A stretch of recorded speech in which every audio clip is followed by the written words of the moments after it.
Good day, everyone. So today we will explore child development, which is crucial topic for us future educator. Understanding the various factors that influence a child growth learning is essential as a preserve teachers or PSTS. This knowledge help us create learner-centered classroom where every child can thrive. Child development is multifaceted, meaning it is influenced by many factors biological, social, and environmental. Today, I will focus on two important areas of prenatal factors and cognitive development. So, letter A, prenatal factors.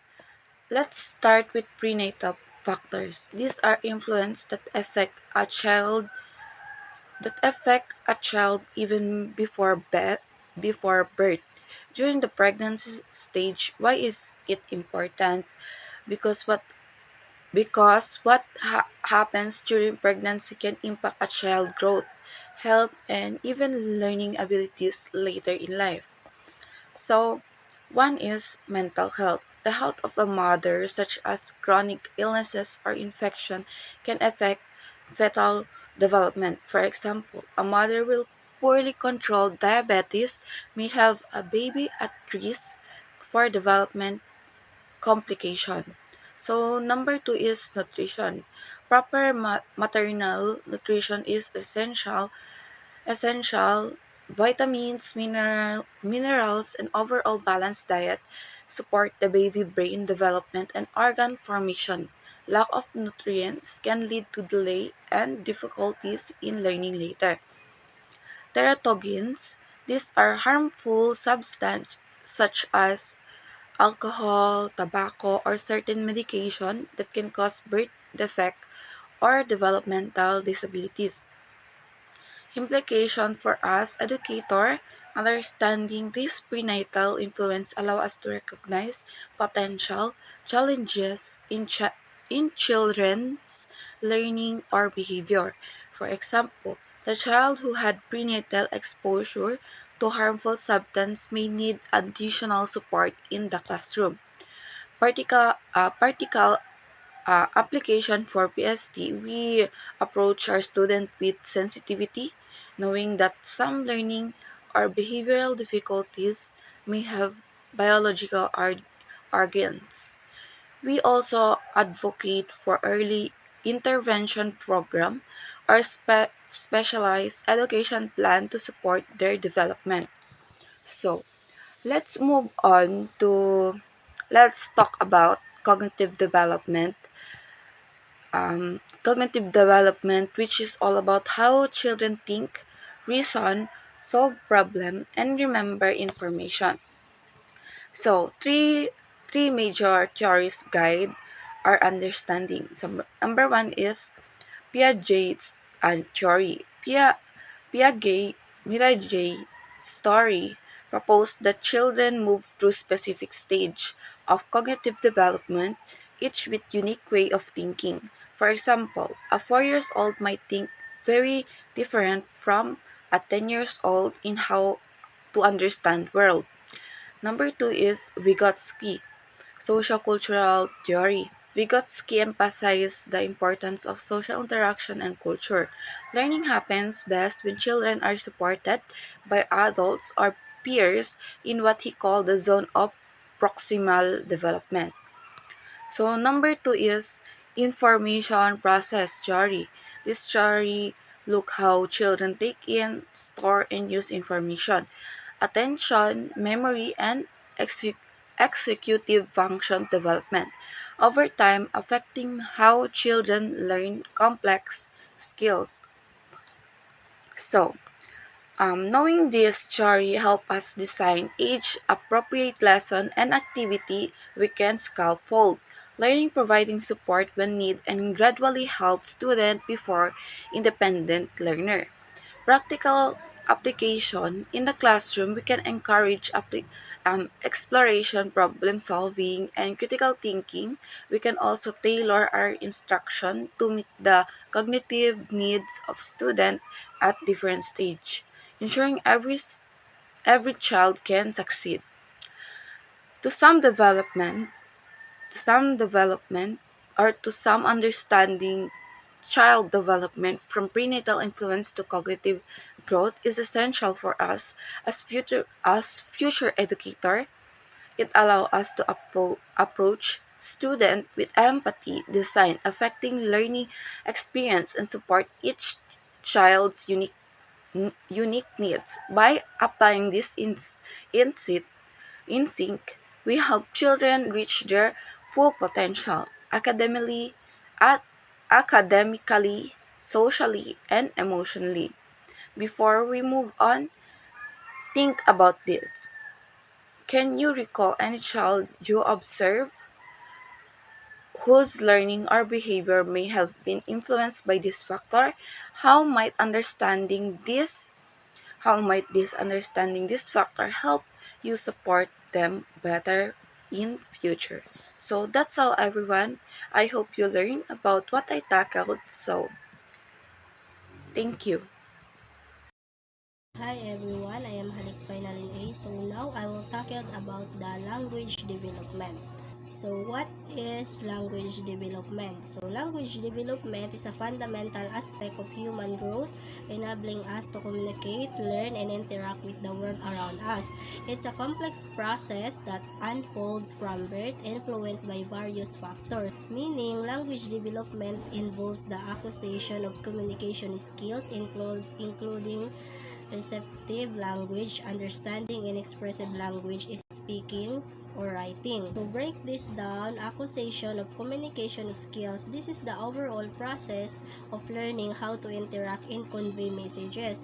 So receptive language, this refers to the ability to comprehend spoken words, gestures, or written text. It's about taking in and making sense of information. So expressive language, this refers to the ability to produce language to convey thoughts, feelings, and information, whether through speech, writing, or other forms of expression.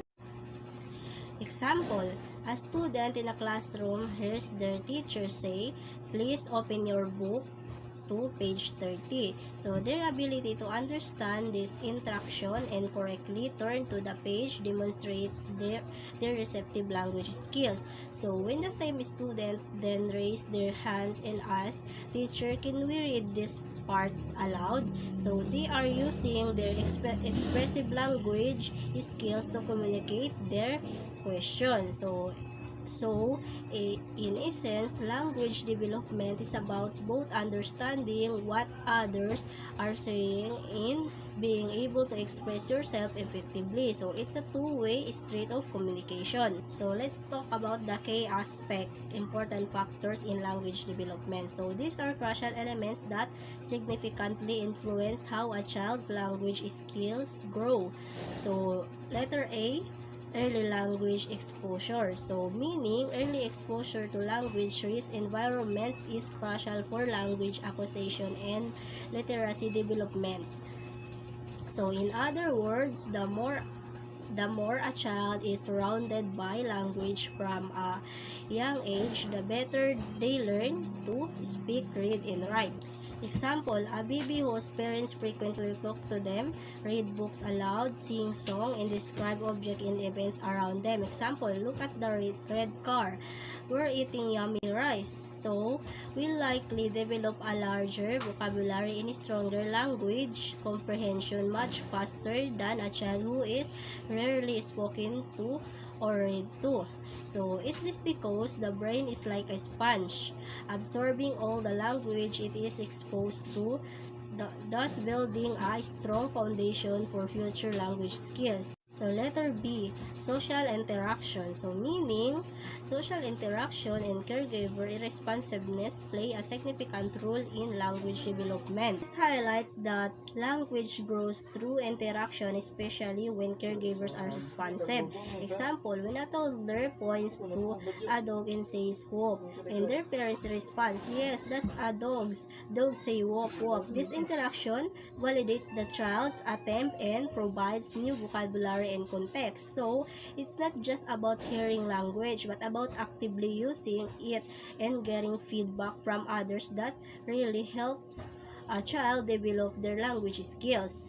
Letter C, bilingualism. So meaning, learning multiple language can enhance cognitive flexibility and linguistic awareness.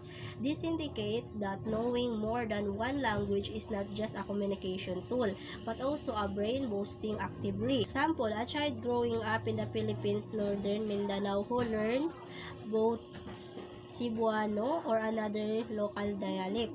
So at home and English at school often develops a stronger problem-solving skills and a better understanding of grammar rules even in their first language. So could this be because constantly switching between language force the brain to work harder, making it more adaptable and linguistically aware. Implication for education, why this matters for teachers. So meaning, understanding language development principle help educators create language rich classroom and support children with language impairments. So, in other words, teachers who know how language develop can better support their students. Example, an educator who understands that early language exposure is critical will make sure their classroom has many books, engage students in discussion, and use rich vocabulary throughout the day. So, doesn't this suggest that teacher play a crucial role in fostering language development, especially for children who may not have access to language-rich environment at home? So let's talk the application. So we have guidance for PSTS and guidance for learners. So guidance for PSTS, meaning PSTS can use this knowledge to create language-rich learning environments, providing opportunities for students to communicate, interact, and express themselves. This means future teachers should actively design lessons that encourage language use. So, example, a PST planning a lesson called design group activities where students must discuss a topic, present their findings, or debate different viewpoints. So, therefore, it's not enough for future teachers to just know the theory. They need to be able to put it into practice by creating engaging and interactive learning experience. So, another one, guidance for learners. So, meaning, educators can support students with language impairments by providing individualized instruction, assistive technology, and collaboration with speech-language pathologists. So this highlights the importance of tailored support in working with experts. Example, for a student with a language impairment, an educator might provide instruction in smaller, simpler steps, use visual aids, pictures, gestures, or allow them to use an assistive technology device like a tablet with communication apps to express their needs. So, supporting students with language difficulties requires a multifaceted approach. So, combining individualized attention, technology, and expert guidance to address their specific needs effectively. So that's all for language development. I hope you guys understand. Thank you for listening. So here's the definition of social development. So social development encompasses the growth of social skills, relationship, and understanding of social norms and values. It involves how individuals interact with others, form relationships, and adapt to social environments. So, what is social? I know you know what is means of social, but I will explain it to you to understand what is really means of social. So, the words of social means being connected or involved with others, people. It about how we interact, communicate, and build relationships with others in our family, schools, and community. Being social is part of what makes us human. It helps us learn how to cooperate, share, and understand each others.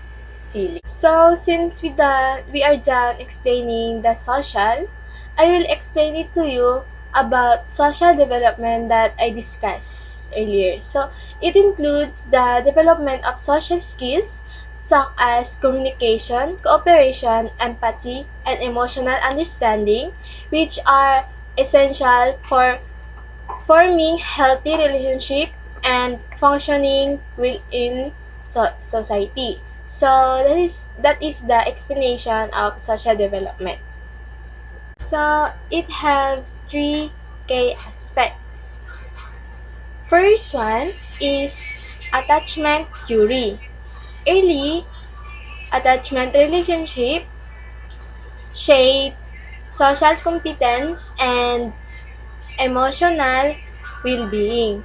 Sourced by Ball B. 1988. So, this theory emphasized that the bond between a child and their primary caregiver is crucial for later social and emotional competence. So, for example, a child who experiences consistent care and affection from their parents is likely to develop trust and confidence when forming friendship and relationships later in life. So, the second one is peer relationship. Peer interaction influence social skills, identity formation, and social adjustment by sourced by Bukushki et al.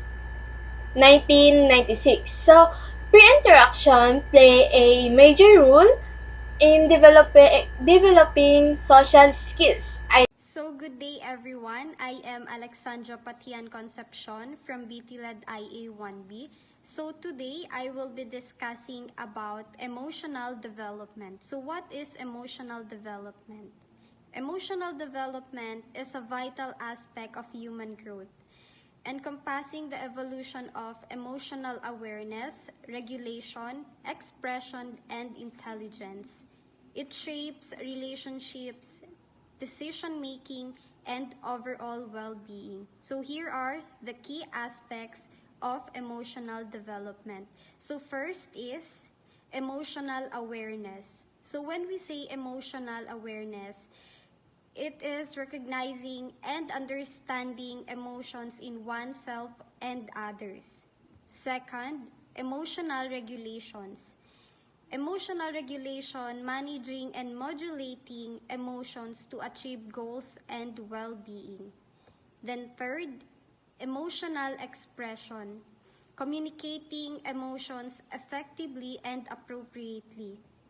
Then, empathy, understanding and responding to others' emotions. So here are some importance of emotional development. First is mental health. Emotional development influences mental well-being and resilience. Then, relationships. Emotional intelligence enhances relationships and communication. Then third, academic and professional success. Emotional development supports learning, decision making, and career success. Then, supporting emotional development. First is nurturing relationships, positive relationships with caregivers and peers. Then, emotional validation, acknowledging and validating emotions. Then third is emotional coaching, teaching emotional awareness, regulation, and expression skills. Then positive role modeling, demonstrating healthy emotional expression and regulation. By understanding and supporting emotional development, we can foster emotional intelligence, resilience, and well-being individuals. Then here are some examples of emotional development. So first, we have a 2-year-old learns to express their emotions through tantrums but with guidance. they develop more effective ways to communicate their feelings. Then, a 5-year-old recognizes the identifies A 5-year-old recognizes and identifies emotions in themselves and others, such as I am feeling sad or you're happy. Then third is a 10-year-old learns to manage their anger by taking deep breaths or counting to 10 before reacting. Then let's proceed to adolescents. A teenager develops empathy by volunteering a local charity, understanding and relating to other struggles. Then second, a high school student learns to regulate their emotions during exams by using positive self-talk and relaxation techniques. Then lastly, a young adult develops healthy relationships by practicing active listening and expressing their emotions effectively. Then let's proceed to adults. First is a working professional learns to manage stress and anxiety by prioritizing tasks, setting boundaries, and practicing self-care. Then, a parent models healthy emotional expression by acknowledging and validating their child's feelings. Then, lastly, is a leader develops emotional intelligence by recognizing and managing their own emotions and responding empathetically to their team's needs. So, here are another examples of emotional development in action. A friend listens actively and empathetically to someone going through a tough time. Then, a team member effectively communicates their concerns and needs to resolve a conflict. Then, lastly, is a person practices self-compassion and self-care during a challenging period. These examples illustrate how emotional development can manifest in various ways across different age or different group and situations. Good day, everyone. Today, I'll be discussing moral development and how theories by Lawrence Kohlberg, Albert Bandura, and Nancy Elsenberg help us understand how people learn to make ethical decisions, show empathy, and act responsibly in society. So, the definition is moral development refers to the growth of moral reasoning, values, and ethical behavior. It is about how people learn the difference between right and wrong and how they choose to act based on moral principles. The key aspect, Kohlberg Theory 1984. According to Lawrence Kohlberg, moral reasoning develops in stages. He explained that individuals move from thinking only about themselves to think about universal ethical principles. This means that as people grow, their reasons for doing good change from avoiding punishment to follow rules and finally to doing good because it is the right thing to do. Like, for example, a child may share a toy to avoid being scolded, while a mature person share because they truly care about fairness and kindness. So, social cognitive. Social cognitive theory by Bandura, 1986.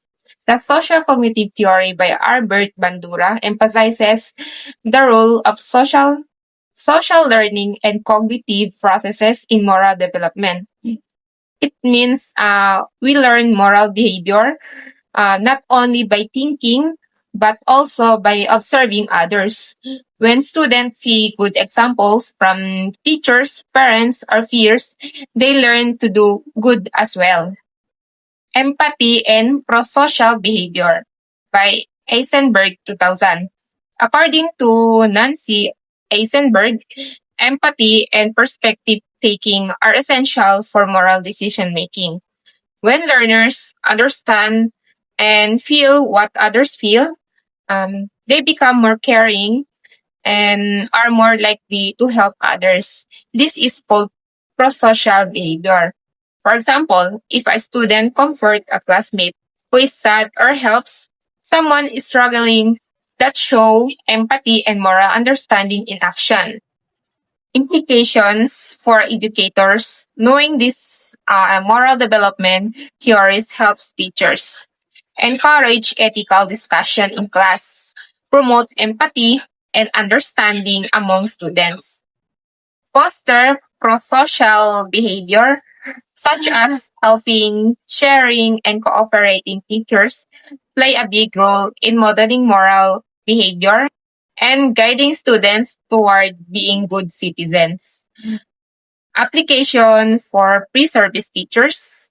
You can use this knowledge to create a classroom environment that promotes respect, fairness, and responsibility. Setting good examples encourages students to do what right even without supervision. For learners, educators can discuss moral dilemmas and encourages students to think about different perspectives. They can also provide activities like community service to help students apply moral values in real life. In summary, Harvard theory explains how our moral reasoning develops in stages, from self-interest to ethical principles. Bandura social cognitive theory show that moral behavior is learned through observation and imitation. Eisenberg reminds us that empathy and perspective taking are key to moral decision making. Together, this theory